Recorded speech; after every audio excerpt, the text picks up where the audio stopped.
And so here we go. It's alive.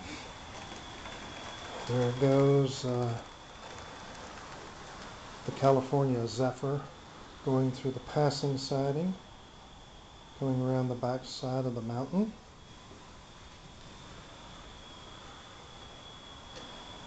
And back around this end of the corner and onto the siding.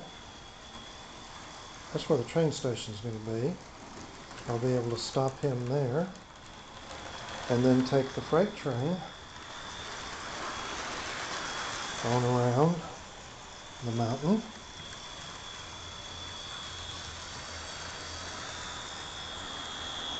And that's where the town village is going to be. You can see the White River, Tanacomo, coming down out of Table Rock Lake.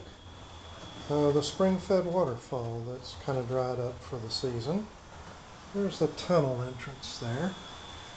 And here we go, nice little close-up. Observation car, passenger car, and Vistadome car. Oh, empty. Nobody's riding today. I gotta get some passengers.